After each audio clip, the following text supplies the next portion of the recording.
It's 27 degrees Celsius here in Abuja, the Federal Capital Territory. Good morning and welcome to Sunrise Daily, your daily dose of sunshine. Never mind that it's cloudy here in the FCT. I'm Maupe Ogun Yusuf. And I'm Ayo, marking it May 11, and it's 29 degrees here in Lagos. Welcome to the show. For 2 seconds, Ayo, I nearly asked you, what did I miss last week? Because, you know, you blink in this season and it looks like you're going to be missing stuff. But I dare say that the way the economy is now, there is so much to look at with what is happening in the politics. Politics is certainly on the front burner this morning. So what's been happening? Do you want to bring us up to speed? Well, quite honestly, Maupe, I would say you haven't really missed much because, I mean, hey, it's news. And most of last week was the season for the opposition. And you know what I usually call it, the transfer season is still open. Okay, so I guess that all of that movement is still going on and on and on and on. And somehow it seems like opposition parties have kind of dialed down on the criticism of the ruling party of being responsible for whatever it is, you know, that they are going through. I guess they are having to deal with that. Unfortunately, Mark, and I love the fact that you referenced the economy. You know, it would seem like politics is so much taking the shine that we are forgetting the realities, the governance issues that should inform the decision we're going to make when we go to the polls, at any time that we go to the polls. Now, there's also that attention being given by people to, okay, on the one hand, yes, we always call out the federal government, and it would seem that in that same breath, we cut state governors a lot of slack, which is, you know, some kind of disservice to us as a nation, I mean, I would say, but I wouldn't say you have missed much. So it's the governance issues now that should be of concern. Perhaps something that you may not have heard, but we have heard before, is the Alhaji Dangote, you know, making that statement saying that it's cheaper to export to somewhere in Europe than it is to export to Accra, Ghana. And that puts a huge question mark on the whole idea of the AFCFTA. I guess after some time, we'll find out what all of that is about. But we discussed it earlier on, I mean, over the weekend, but the issue is still out there. So yes, governance issues, I think, should be a little more on the front burner this week, Mark. Well, we'll certainly be looking at that, but this morning, we're turning searchlight on the state of the opposition, from internal fractures and coalition talks to the growing conversations around the role of the African Democratic Congress, and possibly the Labour Party as well. Many people believe that it could be a defining political realignment ahead of the general elections, as the next general elections. Is the opposition merely reacting to the ruling party, or is it building a coherent national vision capable of inspiring confidence among Nigerians? And where exactly do they stand in the unfolding equation? These are some of the issues on the table this morning. And we have joining us already two gentlemen. We have Dr. Alex Ter Adum, who is a legal practitioner and former Attorney General of Benue State. He's a member of the African Democratic Congress. He's an aspirant for the House of Representatives for Gwe East and Gwe Federal Constituency in Benue State. And also have joining us right here in our studios, Ken Asogwa, who is the National Publicity Secretary of the Labour Party. It's good to see you in our studios as well. Good morning.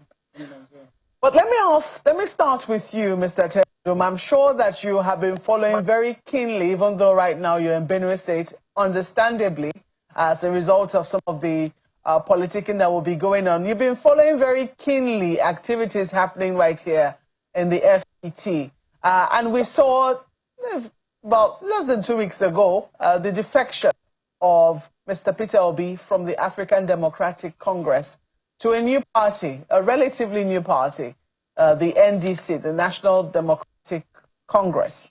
I'm just wondering, first, did that come as a surprise to you? And two, how do you think it leaves your party in the national standing of things?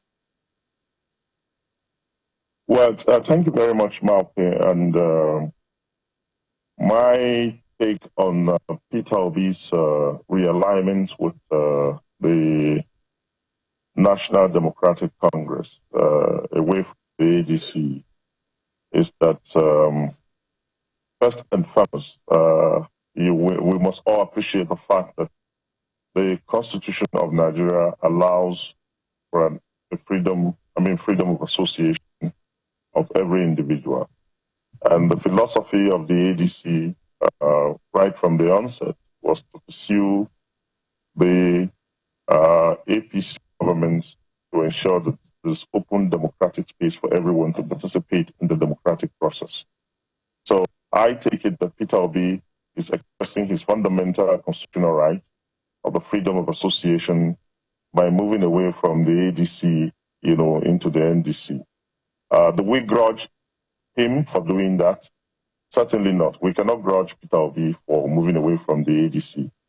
Because if we have been fighting the APC to allow for a more open democratic space for everyone to participate, we have no moral rights, no moral reasons, to abhor or take exceptions to Peter Obi's decision to move away from the ADC into the NDC. Politically and strength-wise, where does that leave us? Of course, when you lose a limb for your whole body, it means you have lost something. I won't pretend that we have not lost something. But are we disabled as a political party because Peter Obi has left? No. The ADC as a coalition political party wasn't built on the philosophy of one individual. And those who argue that Peter Obi was the soul of the ADC, I strongly disagree, because the ADC as a coalition started way back in 2024. And at the commencement of the coalition, up to the point at which a political party was adopted called the ADC, Peter Obi did not officially join the ADC as a political party, even though he was a member of the coalition. So he joined the ADC only in December of 2020. And by April of 2024, which is just barely 4 months after, he left the party. But prior to his joining the party, the ADC had gathered his momentum and it was moving. Peter Obi's radar is the one who has lost something significantly, because a significant number of those he joined the ADC, who also joined him to join the ADC, have refused to go with him to the NDC. So, as to strength-wise, I can't plot the graph now because, politics is a game of numbers, but the templates keep changing by the minute. And today you are down, tomorrow you're up. The poll ratings will keep fluctuating like that until we get a point where we have certain candidates on the ballot. When we have the firm candidates on the ballot on each of the political parties, then we can begin to see where the voter segments reside more. As it is, the ADC hasn't lost any momentum in terms of its preparation for the conduct of the 2027 general election. You see, shortly after Peter Obi left, the party released its timetable activity schedule for the 2027 general election. And if you go to the ADC National Secretariat, you see its beehive of activity. Even myself, the moment the party released the timetable for the conduct of primaries for selection of candidates, I had to relocate from the Federal Capital Territory, down to my state and to my constituency. As I speak from you, as I speak to you now, I'm speaking from my federal constituency, where I've been busy consulting with the stakeholders of the party, to procure the nomination of the party, to be able to feature on the ballot, as an ADC candidate, for the East West Federal constituency in the 2027 general election. So why I admit that we lost a limb in Peter Obi, leaving the coalition or the ADC, I want to say that it has only deepened the democratic space. And for that reason, we are not perturbed, we are not worried. The general philosophy of the opposition, as restated in Ibadan, is that the opposition will work together. So even though Peter Obi is in the NDC, my belief and my conviction is that he's still very much a member of the opposition coalition political alliance, because our objective is to ensure that the APC maladministration is brought to an end in 2027. And so the coalition parties are working together, all the opposition parties are working towards that goal. So we have one goal.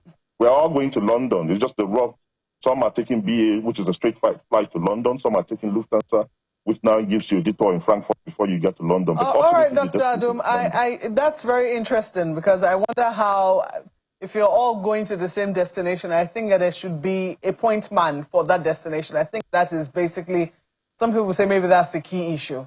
Who agreeing on who the point man to get to the destination will be is, because all of you cannot get there at the same time, clearly. But let me bring this to our guest in the studio, Mr. Kenneth. So I'm sure you have been following very keenly, developments within the different political parties. And your party recently came out very victorious, resoundingly, through court judgment, which reaffirmed the chairmanship of Senator Nenadi Usman as the person who should lead your party, as the chairman of your party. And now you are National Publicity Secretary of your party. So it does appear that whatever rancor or whatever dispute lay within your party has now been resolved. And your party now has a clear, but it does appear that it's not going to be the same way it was in 2023, the 2023 elections, because one would have thought that perhaps Mr. Peter Obi was going to come back to the Labour Party, but he's chosen another political party. Do you have appointment for your own party? Yes, we do. Or woman? Yeah, thank you. We do, but I don't want to preempt this because our presidential primaries will be coming up on the 29th of this month. So I don't want to say that this is who this person is. Has it been zoned? Yes, it's been zoned to the southern Nigeria. So beyond that zoning, I don't want to preempt who is, but there's a big masquerade, that is being dressed. Then coming back to the party, the certainty that we have now witnessed within the ranks of the party, yes. Beyond the judgment of 21st April that affirmed the leadership of Senator Nenadi Usman, the party has gone beyond that to hold our national convention that held in Umuahia, where she was now returned as the substantive national chairman of the Labour Party, and all the national working committee members were returned, where they were now elected in substantive capacity during that convention period. So as it stands today, there is no litigation, there is no uncertainty within the ranks of Labour Party. Even the man who lost, the former chairman of the party who lost at the Court of Appeal, that threatened just thereafter that he was going on Supreme Court. By friction of time, the time for, earmarked for that appeal has elapsed and he didn't go on appeal. So Labour Party the coast is clear for the next election. So as it stands today, we don't have any, hindrances or inhibitions towards going into the election. What do you make of this coalition? You just heard Dr. Adum there say that, yes, different parties, they're outside of the ruling party, and they might not all be under one, for lack of a better word, umbrella. Well, you understand my conundrum with that. I understand. But this is where it is. So if they're not under one umbrella and they need to be able to unite forces, how is that supposed to pan out? Well, I think the coalition you're talking about here is the Badr Convention that where they issued a statement that the opposition political parties were coalescing into one umbrella, if I should use the umbrella again, And if you remember, Labour Party was not part of that convention. And we stated clearly that we were not part of that. And we are going into this election as a standalone political party. How is that going to work for you, though? It worked for us in 2023. There was no coalition built in 2023. Meanwhile, even if we want to talk about the coalition, I've not seen any coalition anymore. Your guest on the other side admitted that P2B has moved to the other side. So with that departure and with Rabi Kwankwaso following him, I'm no longer seeing any coalition. But if that coalition was even to be, I'm telling you that Labour Party wasn't part of it. We built consensus around Nigerians in 2023. Nigerians, we sold our party to Nigerians in 2023. Was this your party or the candidate you sold? You see, we produced a candidate that marketed the party to Nigerians in 2023. And this party that produced that candidate has the capacity to produce another candidate that is going to market this party, the brand we've built, to Nigerians, beyond even what we had in 2023. No, but I want to tell you something. Today, it looks like Labour Party's strength is weakened from outside when you look at us. But internally, we are much more strengthened today than we were in 2023. And I'll prove this to you. In 2023, the former chairman, deceived our former presidential candidate into sidelining institutional members that we have with the party. Labour Party is so unique in the sense that it has institutional representation captured in the constitution of the party. The TUC, the NLC, they are members of the Labour Party captured succinctly in the constitution of the party. Now, in 2023, we had the opportunity, the potential to use them as our party agent. We had 176,000 polling units across Nigeria. We couldn't deploy them. There is no polling unit area in Nigeria. We don't have either a retired or a serving civil servant. But we couldn't make use of that because we didn't marry them. Now, the present leadership has come to marry the NLC, the TUC, making them understand that they are members of the party. So technically, almost every civil servant in Nigeria, technically speaking, has come to understand that he's potentially a member of the Labour Party. And thanks to the new chairman of the party, she has been able to marry the party with these affiliate unions. So what am I saying? What I'm saying is that there is so much strength within the party today that I didn't have in 2023. The reason we lost the 2023 election was because of the fact that our structure was so weak that we couldn't deploy even 50% of polling agents across Nigeria. Today we have that in our kitty. So we've gone beyond, when we lost that election, we went to court. We couldn't validate the victory we said we had. And we went back to drawing board to understand what cost us that victory. And we've understood that we had potentials that we did not utilize in 2023, and we have gone now to rebuild potential. So going into this election, there is no coalition in Nigeria that is better than the Labour Union, that is better than the NLC, that is better than the TUC. What coalition are we looking for when we have millions of Nigerian workers who are potentially members of the Labour Party?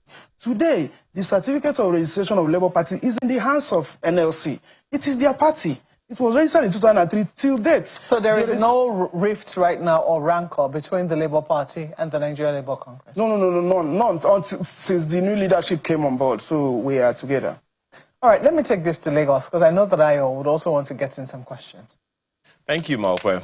Let me begin with something that we all know, and I think something that we've all spoken about over time. And I'll go first of all to Dr. Adum, who's joined us from Zoom. One of the things that we've heard party men say, particularly prominent party men all over the place, have said that the particular political party was responsible for the internal wranglings within the ADC. And you would also perhaps validate that from some of the things that Mr. Peter Obi, for example, said before he had to move away from the ADC. Is it true? Okay, I understand that Dr. Adum is not available now, but same question to you as well, Mr. Sogwa. Is it true that there were external influences responsible for the issues within the Labour Party?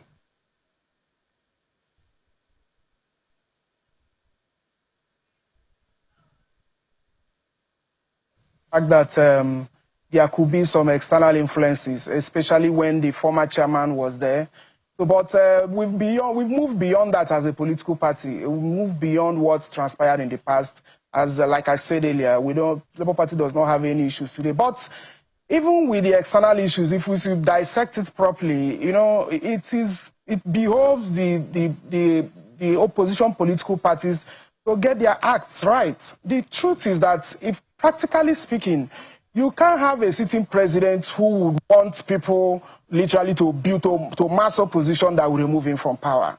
You can't blame a sitting president who tries not to allow people to remove him from power. It is the opposition that should build resistance to such antics of the ruling party. So in as much as we try to blame the sitting government or the APC government for trying to scuttle the opposition against them, the fair share of the blame should actually go to the opposition political parties too. The truth is that you need to get your acts right so that you don't allow people to come in and break break your ranks, like we did in the Labour Party. We were able to resist, even when some persons were not able to stay course.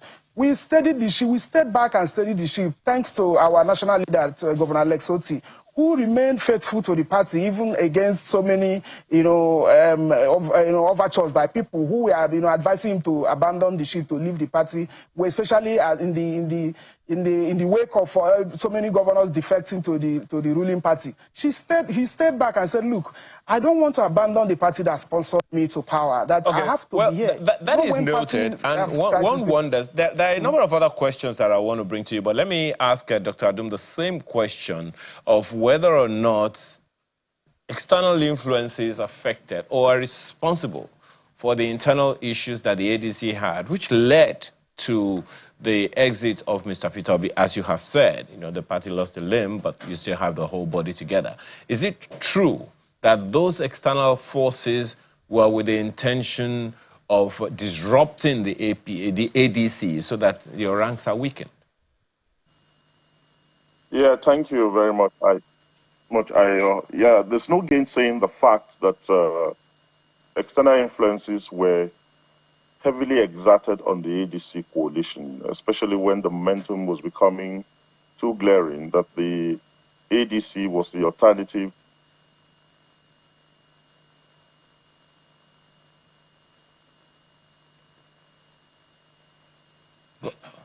Okay, well, for some reason we can't hear Dr. Adum again. I guess it's network issues, from his end.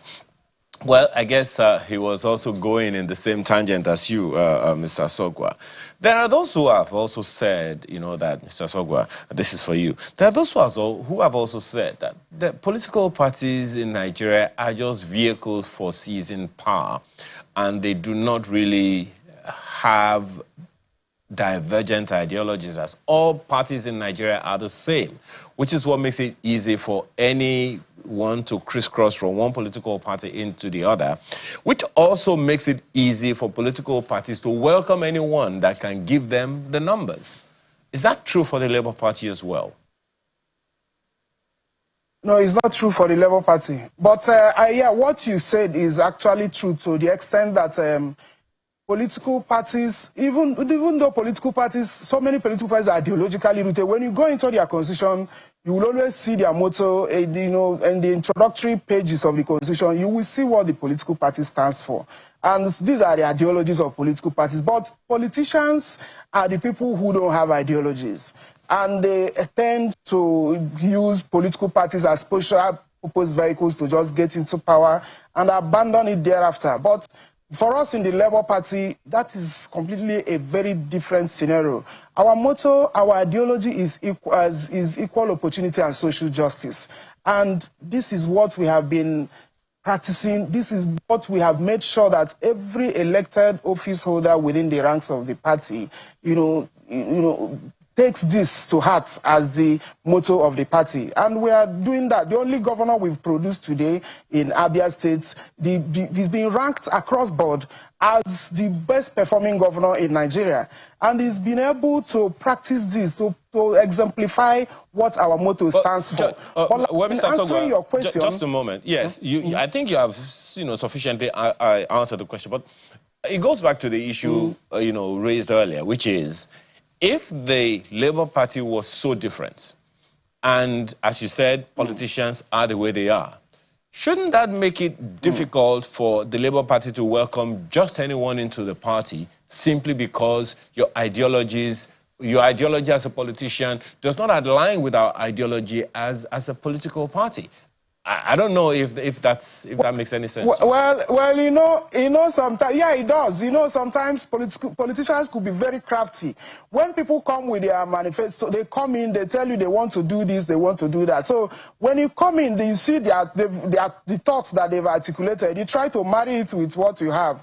And when it is in tandem with that, you throw in the door open for them. But sometimes, when they come in and get what they are looking for, they tend to change. So it's not the party, it is the politician who was coming with an intention that was not that was masked with some hidden intentions. But let me say something here. In 2023, Because of the movement then that was propelled by Obi, the party did not take time to scrutinize a number of the aspirants and candidates we put forward, just because of the fact that there was no time for us to do all that. But this time, the party is taking so much time to scrutinize the people we are handing over our tickets to. So it's not just about giving out people coming, aspirants coming to purchase the nomination forms of the party. It is about passing through some screening processes to understand that, to know what you stand for, whether it resonates with the ideals and the values that the party pursues. Given that, perhaps one question to ask you. Unfortunately, for some reason, we can't reach Dr. Adom from where he is at this moment. But if I would ask you this, as you said, and you've referenced the 2023 elections quite a bit, in this conversation, questions abound as to how significantly or how much influence the Labour Party can pull without the personality of Mr. Peter Obi or anyone like him that you pulled last year during the last general elections. You heard Dr. Adom say that the ADC lost the limb. There is no pretending about it. Would you also admit that the ADC lost the limb in the fact that Mr. Peter Obi left, and that even in this new arrangement of the Labour Party, Malcolm rightly asked you the other time, it was the politician, the face of the politician that so many people voted for. No one knew Labour Party so much at the time, even though the Labour Party had produced a governor before. What's going to be different this time, particularly in engaging with young people whom Mr. Peter Obi brought in to support the Labour Party at the time? No, we can't close our eyes to the fact that we lost Peter Obi, and he was a colossus within the party. So the last time I remember saying to Mark that his departure left a void in the party, and she said whether it was like a single or something, So we can't close our eyes to that. We lost a colossus within the party, but the party envisaged it. Remember that before his departure, the rumor was already out there that he was leaving, and before he eventually left on 31st of December, the new leadership had already taken a number of steps to cushion the effects of that departure. And that was why we went back to the drawing board to look at what we can do to rebuild our ranks, to rebuild our structure. And we discovered that the greatest potential that the Labour Party has is the institutional members it has in the name of NLC and TUC. We went back to marry them, and successfully we got them back. The former leadership alienated them, but thankfully we were able to bring them back to fold, and we are together today. So on the issue of the person who is going to drive the face of this project in 2027, like I said, I don't want to preempt what's going to happen in our presidential primaries, but I can assure you that the Labour Party that produced the former presidential candidate has capacity, even better capacity today, to produce someone of a commensurate stature. Oh, let's be clear. While there's a bit of an irony, Mr. Sogwa. The Electoral Act and the Constitution recognize political parties on the ballot. However, it is the individuals, the politician, that show their faces, that shows his or her face wherever they go to campaign. Yeah. And people are saying, vote for me or vote for my party because I am going to do this and I am going to do that. Leading to the question of the importance of the institutions over and above that of the individual politicians. Now, you are saying something now that the exit of one politician, and I am using that word cautiously, that the exit of one politician left a huge gap. It begs the question whether or not the Labour Party as an institution is strong enough on its own. Here is one of my reasons. In the Third Republic, the political parties were very, very strong. You only knew the chairman until certain individuals came on board those political parties. In the Second Republic, it was largely the same. The national chairman was a very, very powerful person in the UPN, in the NPN, in the PRP, in the GMPP, and the rest of them like that. But it would seem like today, people are moving from one party to the other, making that party that they go to or exit from weaker or stronger. What are your thoughts on how we strengthen political parties so they become the identities of the election and not just the individuals that carry their flags? I agree with you completely, Ayo. You see, I remember, I was a third line in the early 80s, but in the Second Republic. But we all read about Adisa Akinloye, then where, how powerful he was as a chairman of a political party. These days, we have eroded so much of that powers that political parties hitherto had. In the Second Republic, the national chairman of a political party was considered the leader of the political party. But today, the governor or the president is considered the leader of the party.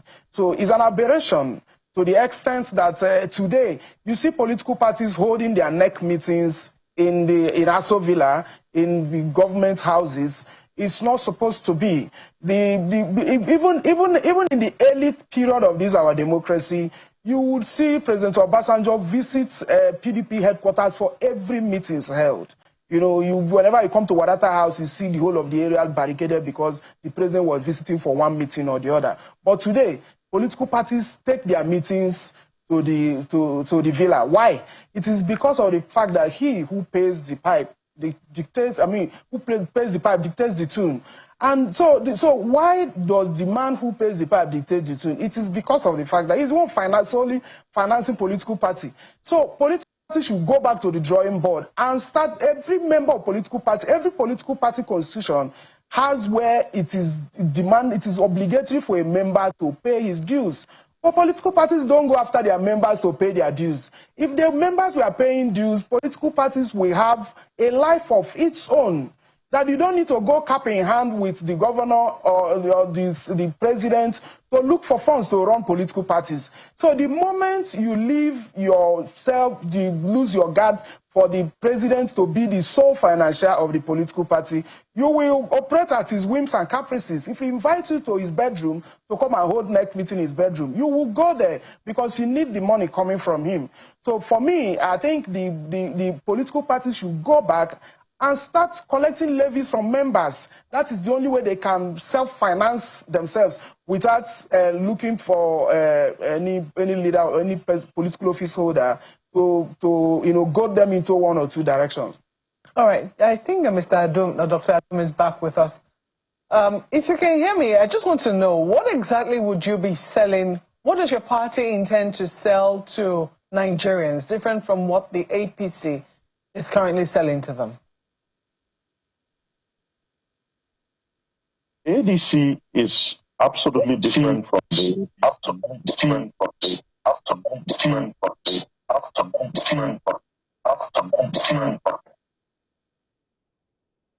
today, because the ADC has a manifesto that defines the ideological leaning of the ADC as a welfarist political party.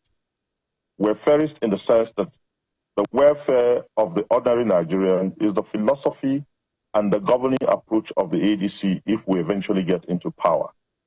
And whatever the APC is doing today is deepening economic poverty, deepening economic crisis people of Nigeria. So the ADC is coming with a governance philosophy that, for instance, will reduce the taxation burden on Nigerians. Because you don't tax an unproductive economy, you tax a productive economy. So the ADC will be stimulating production in the economy before taxing the people. Because you don't tax poverty, you tax wealth. So without creating wealth, there is no way you can pursue any tax agenda to increase government revenue that will not pauperize the people. So the ADC's philosophy is to lessen the tax burden and ensure that we're able to improve upon wealth creation in the economy before we can tax the people. The ADC will also look at restructuring of Nigeria, and that is a commentary that APC as a political party, as far back as 2015, produced a document and we're going to restructure Nigeria. Up to this moment, they have failed to restructure Nigeria in accordance with the document which they marketed to Nigeria in 2015. And so the ADC believes that restructuring Nigeria in such a way that we can devolve power to the lesser tiers of government, that's the subnational governments and the local governments, is the only way you can ensure that governance reaches the people, especially in terms of security, because we believe that the absence of governance, appropriate governance at the local government level, is responsible for the direct collapse of security in our local communities. So we believe empowering the local governments to act in an independent manner in such a way that revenue allocated to local governments reaches the local governments, and local government administration are in charge of their funds and are able to implement the basic necessities of life at that level and respond to security and other challenges of the local government within their own locality, is the only way you can ensure that the security of Nigeria is guaranteed. Because if there is no local government, effective and functional local government at the local level, then you will not have security in Nigeria. All right, so those are three major things that you've spoken about. You've spoken about tax burden, you've spoken about restructuring, you want to be able to devolve powers. I think the main question a lot of Nigerians will ask is, why should people believe you? Why should they believe you? Because your party is not made up of new people. It is made up of people who have been in the system prior to now. The chairman of your party is Senator David Mark, who was president of the Senate for 8 years. If any restructuring to this country could have been done at that time, or can be done, it should have been done in the 8 years that he was Senate president. The number of other prominent people, Vice President Atiku Abubakar, is in your party. Some people believe that if the primaries are conducted, he most likely will take it. Why should they believe that your party will do some of these things which you are enumerating now, when you had all of the time before now and nothing was done on this, along this line? It is because while Vice President Atiku Abubakar and all the others you have mentioned, when they were in power under the People's Democratic Party. And mind you that in Nigeria, the way the presidential constitution is structured, the buck stops at the president's table. Vice President Atiku Abubakar was not the president of Nigeria at any particular time. Neither was Senator David Mark the president of Nigeria at any particular time.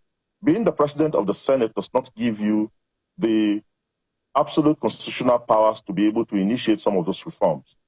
Because a presidential system presupposes that you have a strong man sitting as a president. And it is the initiative of the president that drives the political agenda of that administration. So the African Democratic Congress is different from the People's Democratic Party. And we believe that if we have the president elected on the platform of the African Democratic Congress, that president will implement the Orange Book, which is the governance agenda, the manifesto of the APC. And in that particular manifesto, the Orange Book of the ADC, what we have done is to emphasize a collegiate system of governance, and then to emphasize that party supremacy is critical in driving the political agenda of the ADC as a political party when we get into power. So yes, these people were actors in previous administrations, but they were not actors at the apex in the sense in which you have the presidential, in the sense of the presidential system, because the presidential system, the buck stops at the president's table. So, Dr. Adom, you know, the only thing that is different, I really want to agree with you, but the only thing that is different, I mean, I want to agree with you that the ADC is different from the PDP.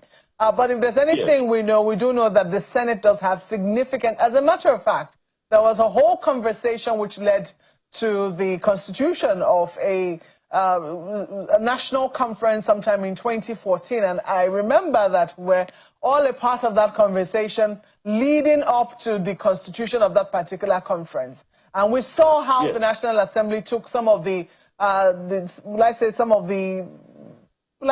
criticisms that came before that national conference was set up. There was also, a number of resolutions that were reached. There was a report done from the national conference, none of which was implemented by the Senate at the time or even taken on board. Nothing was done, as a matter of fact. So, much as you've said that, yes, the party is different now, and they're under a different party which has a different agenda, there will be people asking questions whether a leopard can actually change his spots, because you do have the same people who are in the PDP, people in some of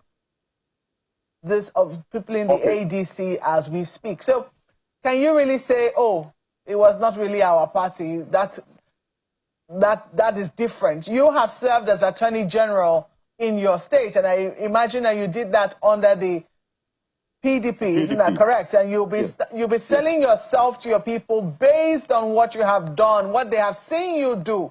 And to now say that this party is different, oh, I'm now a different person. How easy is it for you to tell that to your people? Yes, I agree with you completely that the leopard cannot change its spots. But a leopard is a wild animal. But it can also be domesticated. Because when you train a leopard properly, you can domesticate it. It can become a pet. There are quite a number of people who even have lions, pythons, all kinds of wild animals as pets because they have tamed them, they have domesticated them. So a leopard can actually change its character. It may not change its spots. So yes, we are coming from the PDP background. We had the opportunity of being in power for several years. Why didn't we implement some of those reforms? Why are we seeking to implement the reforms under the ADC? I have explained to you. See, most of the Constitutional Conference recommendations in 2014 were meant to be implemented by executive bills. And these executive bills can only be originated with the approval of the president. If the PDP president at the time, President Jonathan, had forwarded most of the recommendations of the National Constitutional Conference, to the National Assembly for implementation, the restructuring of Nigeria conversation that we're discussing here this morning wouldn't be part of the conversation this morning because it would have been implemented a long time ago. But the president elected to delay the implementation of these things until he secures a second term. And that he never secured a second term, so he never forwarded any executive bill. When the APC took over, they threw away the Constitutional Conference report. But the ADC is saying, when we get into power, our commitment and our conviction about reform is such that because even if we were leopards and our spots have not changed, our character from being out of power and observing the failure of governance is sufficient enough to have tamed us, to have domesticated our wide thinking in such a way that Nigerians can trust us. And we are urging Nigerians to trust us on the basis of the new covenant. See, Jesus Christ, I'm a Christian. Jesus Christ didn't come for the already converted. He came for the sinners. And those he converted from sin, like Saul, Paul, who became Paul, became the greatest apostle of the gospel. So the ADC has, most of the political actors in the ADC have gone their political, what you might call being in Siberia for a while. And they have also internalized. Dr. Adum, I'm going to leave it to Nigerians. Dr. Adum, I'm going to leave it to Nigerians. I'm sure they've heard you make your point. I'm just going to quickly bring it to Mr. Asogwa for his own closing comments as well. It does appear that you also have a lot of marketing to do. And at the end of the day, some people will say this is how the votes are divided. Some will go to ADC because some people will listen to him and say, well, maybe we should give them another try. You are also going to be unveiling your candidate after the primaries by the end of this month. And you'll be asking for the votes of Nigerians. How do you think this is all going to pan out? Because some people will say that in 2023, the opposition did not really lose the elections. It was because they could not coalesce. That was why they lost out. The APC did not really win the elections. It was because the opposition could not coalesce. That's why they lost out. If you look at all the number of votes given to opposition parties, it didn't look like people were disenchanted with the ruling party at the time. So how do you intend to make all of these votes count if you guys are going to be going into the 2027 general elections? Well, thank you so much. Our problem in 2023 was not about coalition. I've said this here. Our problem was because we had a structure that was weak, to the extent that even in places where votes were cast for us, we didn't have the capacity to police those votes. For example, in Lagos, Labour Party was recorded to have, according to INEC, they said we got about 500 and something thousand votes in Lagos. But PDP, in their own situation room, said that what they saw in their own situation room read that Labour Party was recording almost about 1 million votes in Lagos. So we relied even on the testimony of another opposition political party to have our votes counted for us. So you can understand that. So we didn't have people to police our votes. Today, we've gone back to rebuild our structures, and we have realized that what cost us that victory was because we didn't have structures that were spread across the country to be able to police our votes. So we don't need like I said, we've built the coalition internally within the party, which is the NLC, the TUC, and all the affiliate unions. We are going to deploy them during the next election to police our votes for us. So, all right. So I think that's where we'll be taking off from. We'll see how that eventually pans out. We have to thank you, gentlemen, for giving us your thoughts this morning. Dr. Alex Adum is a legal practitioner and a former Attorney General of Benue State. He's now a member of the African Democratic Congress, and he's going to be throwing his hat into the ring for the House of Representatives in his state. Thank you so much for joining us this morning. And we also had right here in our studios Mr. Ken Asogwa, who is the National Publicity Secretary of the Labour Party. Thank you so much for coming on. Thank you, Mark. Well, we'll take a break now. When we come back, we will still be talking politics, but this time we're going to Kwara State. Please stay with us.